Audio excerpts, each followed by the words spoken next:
नमस्कार, चक्षुदर्शी के इस खास कार्यक्रम में आपका बहुत बहुत स्वागत है। और आज मैं बात कर रहा हूँ लीक से हट के। मेरे सामने न सिंदूर है, न ऑपरेशन सिंदूर है, न शशि थरूर है, और ऐसा कोई विषय नहीं है कि जिस पर कि आपको तकलीफ़ हो। लेकिन आज का विषय मेरी तकलीफ़ का विषय है, और आज का विषय है कि भाषा का जो विवाद है, सनातन विवाद है हिंदी को लेकर के, वो दक्षिण से लेकर के अब सुदूर महाराष्ट्र तक फिर से अंगड़ाई रहने लगा है, फिर से गर्म होने लगा है। महाराष्ट्र में महाराष्ट्र के परिवहन मंत्री प्रताप सरनाईक ने मध्य प्रदेश हिंदी पत्रकार संघ के एक कार्यक्रम में ये क्या कह दिया कि हिंदी मुंबई की बोली हो गई है। और इतना कहने के बाद आप देखें कि महाराष्ट्र में बवाल हो गया। महाराष्ट्र में कांग्रेस हो, शिवसेना हो, चाहे मन से हो, सब एक तरफ से प्रताप सरनाईक के ऊपर चढ़ बैठे हैं। प्रताप सरनाईक भी शिवसेना के पुराने स्वयंसेवक हैं और आजकल एकनाथ शिंदे के गुट में हैं। तीनों जो हिंदी के समर्थन में प्रताप सरनाईक ने जो बात कही कि हिंदी बोली बन गई, उन्होंने ये नहीं कहा कि हिंदी महाराष्ट्र की मातृभाषा बन गई है। हिंदी महाराष्ट्र की भाषा बन भी नहीं सकती है। महाराष्ट्र की जो मातृभाषा है वो मराठी है, और उसका एक मराठी समाज में एक सर्वोच्च स्थान है। उस स्थान को हिंदी नहीं ले सकती। लेकिन हिंदी से इतना बैर करने का भी कोई मतलब समझ में नहीं आता। मुझे लगता है कि जब से महाराष्ट्र में तमिलनाडु की तरह हिंदी का विरोध शुरू हुआ है, तब से ही वोटों की राजनीति इसके पीछे रही है। अगर ऐसा नहीं होता तो इस हकीकत को मानने से कौन इनकार कर सकता है जो प्रताप सरनाईक ने माना है कि बम्बई में या महाराष्ट्र में आप कहीं भी जाएं तो हिंदी बोली आसानी से बोली जाती है, सुनी जाती है, पढ़ी जाती है, लिखी जाती है। अब हिंदी की को एक संपर्क भाषा के रूप में स्वीकार करने में किसी को क्या दिक्कत हो सकती है, ये समझ पाना बड़ा मुश्किल है। और मैं पिछले 50-60 साल से इस विवाद को देख रहा हूँ। दक्षिण में भी देख रहा हूँ, महाराष्ट्र में भी देख रहा हूँ कि इससे हासिल कुछ नहीं हुआ, सिवाय इसके कि हमारे जो मधुर रिश्ते हैं वो हिंदी भाषियों के प्रति, उनमें थोड़ा सा कड़वाहट पैदा होती है। हिंदी भाषियों के मन में एक शंका, एक डर पैदा होता है। अब महाराष्ट्र में मुंबई की अगर ख़ास तौर पर बात करें तो हिंदुस्तान के हर तबके के लोग हैं जिन्हें मराठी नहीं आती, लेकिन वो महाराष्ट्र के होकर रह गए हैं। कोई 50 साल से रह रहा है, कोई 40 साल से रह रहा है, कोई 60 साल से रह रहा है, कोई महाराष्ट्र बनने के पहले से भी रह रहा है। अंग्रेज़ों के ज़माने से बहुत से लोग हैं जो हिंदी भाषी हैं और महाराष्ट्र में आकर बस गए हैं, और यहीं उनका गर्भनाल है। यहाँ उनकी 2-3-4 पीढ़ियाँ अपना जीवन गुजार चुकी हैं। अब अगर उनको लेकर के कोई बात की जाए तो बड़ा तकलीफदेह होती है। मैं अक्सर कहता हूँ कि भाषा को लेकर के दुनिया में कोई विवाद होना ही नहीं चाहिए। एक भाषा दूसरी भाषा को निगल नहीं सकती, क्योंकि भाषाओं की अपनी शक्ति होती है। भाषाएं इस्तेमाल से मजबूत होती हैं। अगर मराठी है, तमिल है, मलयालम है, तेलुगु है, ये भाषाएं अपनी दम पर आज तक जिंदा हैं। इनका कोई कुछ नहीं बिगाड़ पाया। मुझे लगता है कि जब महाराष्ट्र भाषाई आधार पर 1960 में बना, तो उसके पहले से ये हिंदी और मराठी का विवाद था। ये तो मेरे ख्याल से अंग्रेज़ों के ज़माने से चल रहा है। 19वीं 20वीं शताब्दी से ये विवाद जिंदा है। और दुर्भाग्य ये है कि आज हम 2025 में आ गए हैं और आज भी हमें इस विवाद पर बात करनी पड़ रही है। संयोग से आज मैं महाराष्ट्र में हूँ, और मुझे ये जब अखबारों के ज़रिए, टीवी चैनलों के ज़रिए इस विवाद का पता चला तो मुझे बड़ी तकलीफ़ हुई, क्योंकि मैं मराठियों के प्रति बहुत ही सम्मान रखता हूँ। मराठी एक सुसंस्कृत भाषा है, संस्कृतनिष्ठ भाषा है, जैसे तमिलों की होती है। हालांकि तमिल कहते हैं कि उनकी भाषा सबसे पुरानी है।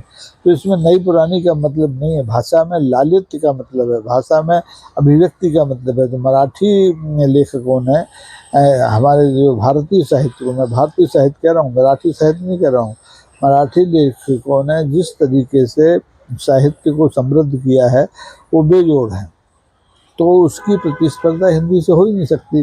बल्कि ये होता है कि मराठी साहित्य को हिंदी भाषी लोग हिंदी में अनुवादित कराते हैं, और उसको पढ़ते हैं, खूब पढ़े जा रहे हैं मराठी के लेखक। एक दो नाम भूल लूँगा तो वो ये अन्याय होगा मराठी के लेखकों के प्रति। मराठी के बहुत से लेखकों को पढ़ा जा रहा है।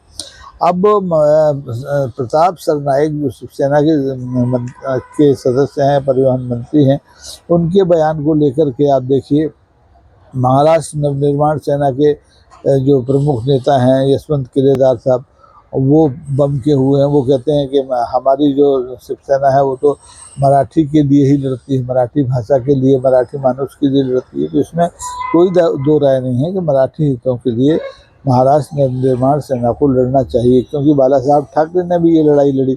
लेकिन बाला साहब ठाकरे के समय से लेकर और आज उद्धव ठाकरे, राज ठाकरे के ज़माने में बहुत फ़र्क आ गया है। अब आप हिंदी भाषियों को दोयम दर्जे का मराठी नागरिक नहीं, मराठी रहवासी नहीं कह सकते। नागरिक तो भारत का होता है, क्योंकि मराठियों और गैर मराठियों में कोई प्रतिस्पर्धा नहीं है। लेकिन आप लड़िए, मराठी सम्मान के लिए लड़िए, जहाँ उन पर आँच आती हो, हम आपके साथ हैं।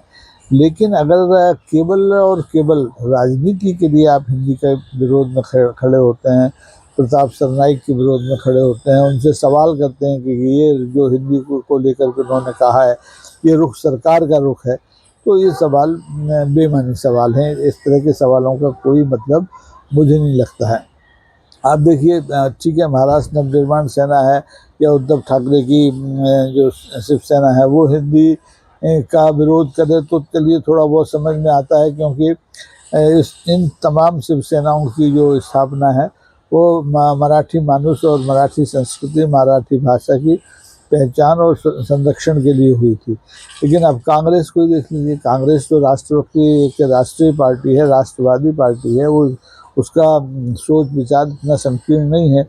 लेकिन कांग्रेस के जो प्रदेश अध्यक्ष हैं हर्षवर्धन सपकाल साहब, वो भी प्रताप सरनाईक के पीछे पड़ गए कि उन्होंने हिंदी के बारे में ऐसा बयान कैसे दे दिया कि हिंदी बम्बई की, महाराष्ट्र की और बम्बई की बोली बन गई है, या वो मराठी की बहन बन गई है।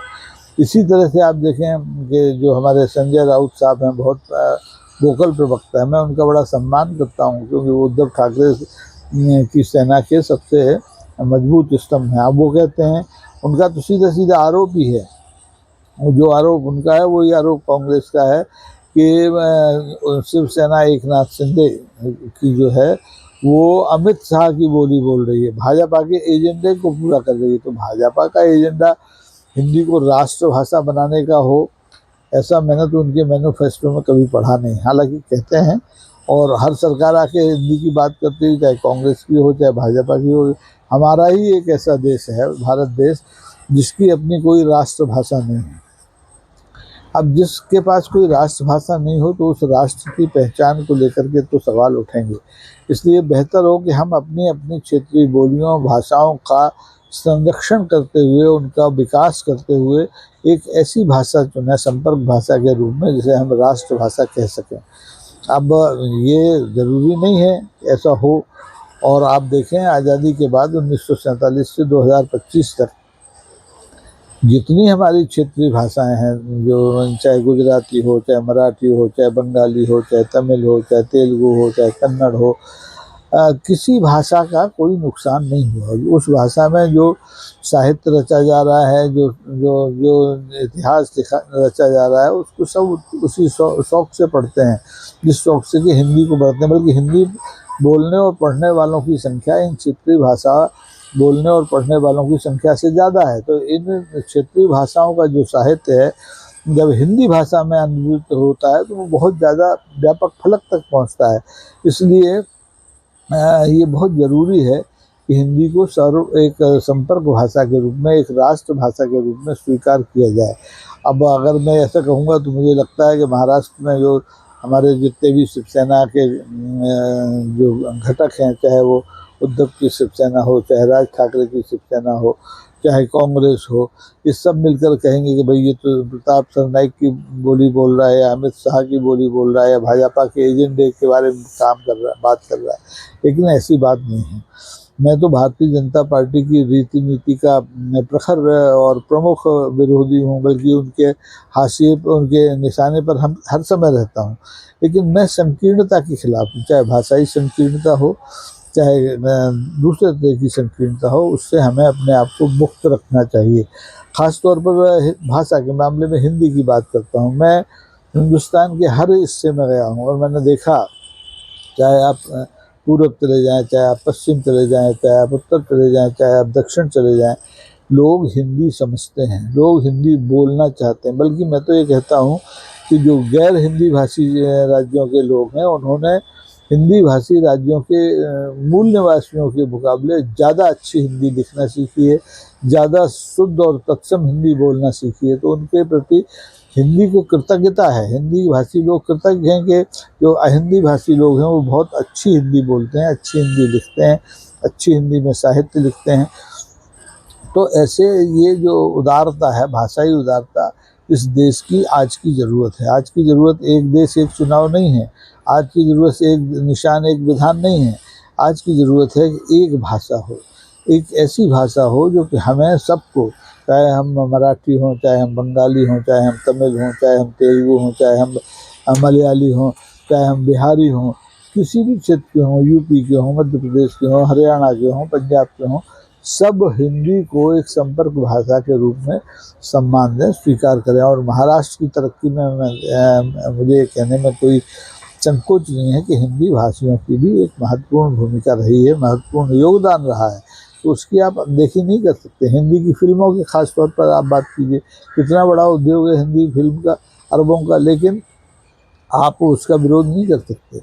बीच बीच में आप कुछ ऐसे कड़वे प्रसंग हुए कि जो शिवसेना, बाला साहब की शिवसेना थी या उद्धव ठाकरे की शिवसेना थी या राज ठाकरे साहब की शिवसेना थी, उसने गैर हिंदी भाषियों के साथ कुछ दुर्व्यवहार किया, उन मारपीट तक हुई, उनको खदेड़ने की भी कोशिश हुई। लेकिन ये हम वो लोग हैं, हम सनातन की बात, वो सनातन भाजपा का सनातन नहीं, हम उस सनातन की बात कर रहे हैं जो कि पूरी दुनिया को, वसुधैव को अपना कुटुंब समझता है। तो हम एक कुटुंब के लोग हैं। हमारी भाषा अलग हो सकती है, हमारे उच्चारण अलग हो सकते हैं, लेकिन हमारे बीच में मन भेद नहीं होना चाहिए। और मैं तो कांग्रेस के, चाहे वो हर्षवर्धन सपकाल साहब हों, उद्धव ठाकरे के चाहे संजय राउत हों, और चाहे मनसे के आदरणीय राज ठाकरे साहब हों, सभी से अनुरोध करना चाहूँगा कि वे प्रताप सरनाईक की बात को अन्यथा न लें और उसे एक पॉलिटिकल बयान न समझें। वो उनने एक साधारण मन की बात कही है। अब मन की बात तो आप देखिए, आप तो 101 से ज़्यादा एपिसोड मन की बात के देख चुके हैं माननीय प्रधानमंत्री जी के। उनके मन में क्या होता है उसको समझना मुश्किल है, लेकिन परिवहन मंत्री महाराष्ट्र के प्रताप सरनाईक के मन में क्या है ये समझना बहुत आसान है। उन्होंने एक हकीकत बयान की है। ख़ास तौर पर मुंबई अपने आप में एक बहुत बड़ा संस्थान है देश का। शहर तो है ही, संस्कृति की तो है ही, सभ्यता तो है ही, आर्थिक राजधानी तो है ही, लेकिन एक बहुत बड़ा ऐसा क्षेत्र है जो कि भारत का प्रतिनिधित्व करता है। यहाँ हिंदी बोली जाती है, समझी जाती है, लिखी जाती है, पढ़ी जाती है, और उतनी ही तन्मयता से, उतनी ही इज्जत के साथ जितनी कि मराठी के साथ। मैं महाराष्ट्र में और ख़ास तौर पर मुंबई में, आमची मुंबई में बहुत से ऐसे साहित्यिक संगठनों में आता जाता रहा हूँ, जहाँ मराठी भाषी बड़े प्रेम के साथ आते हैं और अपनी रचनाओं का, चाहे वो मराठी की रचनाएं हों, चाहे वो हिंदी की रचनाएं हों, उनका पाठ करते हैं, उनका रसास्वादन करते हैं। तो उनके मन में भाषा को लेकर के कोई कलुष होता नहीं है, और भाषा को लेकर के कोई कलुष होना भी नहीं चाहिए। मैं तो सभी से हाथ जोड़कर निवेदन करता हूँ कि भाषा को राजनीति से अलग रखिए। चाहे वो तमिल में हो, तमिलनाडु में भाषा का विरोध हो, चाहे वो महाराष्ट्र में भाषा का विरोध हो, चाहे वो बंगाल में भाषा का विरोध हो, देश के किसी हिस्से में हिंदी को प्रतिस्पर्धात्मक भाषा नहीं माननी चाहिए। हिंदी एक सरल, सहज और क्या कहना चाहिए, सहज अभिव्यक्ति की भाषा है। तो उसका सम्मान महाराष्ट्र में भी हो, उसका सम्मान तमिलनाडु में भी हो, उसका सम्मान केरल में भी हो, देश के हर हिस्से में होना चाहिए। क्योंकि अगर आपके पास एक संपर्क भाषा नहीं है तो आप एक समृद्ध राष्ट्र नहीं हो सकते। आप आंकड़ों से दुनिया की चौथी अर्थव्यवस्था हो सकते हैं, लेकिन आप समृद्ध राष्ट्र नहीं हो सकते। आप देखिए मेरी बात का समर्थन महाराष्ट्र के बादल भी कर रहे हैं, बरसने लगे हैं। आवाज़ें आप सुन रहे होंगे, बूंदाबांदी तेज हो गई है। और मैं अपनी बालकनी में बैठकर आपसे बात कर रहा हूँ महाराष्ट्र में। तो मैं आपसे पुनः अनुरोध करूँगा माननीय शिवसेना के दोनों तीनों घटकों से, कांग्रेस के नेताओं से, कि वो महाराष्ट्र में हिंदी को अपना प्रतिद्वंदी न समझें, हिंदी को संरक्षण दें, अपनी बहन की तरह, अपनी मौसी की तरह, अपने परिवार की एक सदस्य की तरह। तो देश का कल्याण होगा, महाराष्ट्र का कल्याण होगा, महाराष्ट्र की समृद्धि बढ़ेगी। आज के लिए बस इतना ही। बहुत बहुत धन्यवाद। जय हिंद। क्योंकि देखिए वर्षा का शोर बढ़ रहा है और मेरी आवाज़ इस वर्षा के शोर में दब रही है। इससे मैं हिंदी के प्रति प्रकृति का समर्थन मानता हूँ और आपको भी इसको स्वीकार करना चाहिए। आज के लिए बस इतना ही। अगर आपको ये एपिसोड पसंद आता है तो कृपा करके इसे लाइक कीजिए, सब्सक्राइब कीजिए, शेयर कीजिए। नमस्कार।